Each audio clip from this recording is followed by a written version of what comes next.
ভূতের সাথে টুকুর লড়াই পর্ব 4। টুকু ছোট্ট ছেলে, ভূতের ভয়ঙ্কর রূপ, নিঃশব্দ পেছনের শব্দ, গাছের শব্দ, রাতের চিচি পোকার ডাক। পুরনো পরিত্যক্ত জমিদার বাড়ির সামনে।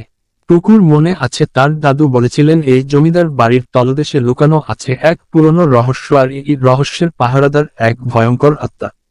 টুকু ধীরে ধীরে বাড়ির দিকে এগোয়, চারপাশে শুষ্ক বাতাস। টুকু ফিসফিস করে বলে আর হাঁটে, এতদিনের অপেক্ষার শেষ, আজ সব সত্যি জেনেই ছাড়ব। ভেতরে প্রবেশ করে ও ভূতের আবির্ভাব। টুকু বাড়ির দরজা ঠেলে ঢুকে পড়ে ভেতরে ধুলা মাকড়সার জাল, ছাদের ওপর থেকে চিৎকার করে ওঠে এক কালো পাখি। হঠাৎ চারপাশে ঠান্ডা হাওয়া বইতে শুরু করে, টুকুর কাঁধে কালো ছায়া পড়ে। ভূত গর্জে ওঠে, কে ঢুকেছে আমার রাজ্যে, কে সাহস করে স্মৃতি খুঁজতে এসেছে? টুকু নরম কণ্ঠে, আমি টুকু, সত্য জানার জন্য এসেছি, তুই আমাকে ভয় দেখিয়ে আমায় থামাতে পারবি না। ভূত, তাহলে প্রমাণ করো তুমি সাহসী নাকি শুধুই জেদি। রহস্যের ধাঁধা।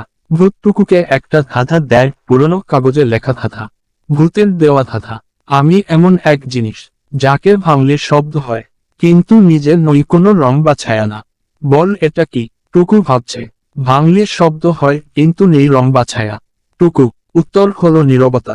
আকাশে বজ্রধ্বনি হয়, ঘরের এক দেয়াল গলে যায়, পেছনে গুপ্ত দরজা উন্মোচিত হয়। ভূত আশ্চর্য হয়ে, তুমি সঠিক উত্তর দিলে, এত বছরেও কেউ উত্তর দিতে পারেনি, ঠিক আছে। ভূতের আসল পরিচয়। টুকু গুপ্ত ঘরে প্রবেশ করে, সেখানে একটি পুরনো চিত্র, জমিদারের ছেলে, দেখতে একদম টুকুর মতো। টুকু বুঝতে পারে সে শুধু রহস্য উদ্ঘাটন করেনি, সে নিজেই এই ইতিহাসের অংশ। ভূতের শান্ত কণ্ঠে, তুমি আমার রক্তের উত্তরসূরি, তোমার মাধ্যমেই আমি মুক্তি চাই।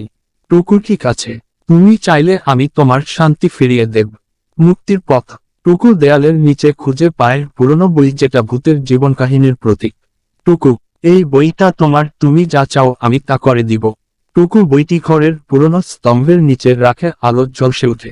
ভূতের কণ্ঠ ধীরে ধীরে ম্লান হয়, তুমি প্রমাণ করলে সাহসী সত্যের চাবিকাঠি। ভূত ধীরে ধীরে হাওয়ার সঙ্গে মিলিয়ে যায়, ঘরে শান্তি নেমে আসে। টুকুর চোখে আত্মবিশ্বাস, এক রহস্যের শেষ মানে আরেক অভিযানের শুরু। টুকু জানে এই যুদ্ধের পরে সামনে অপেক্ষা করছে আরো অজানা হয়। টুকু পেছনে ফিরে বাড়ি থেকে বেরিয়ে আসে, চোখে আলো, বুকে সাহস। টুকুর লড়াই এখনো শেষ হয়নি।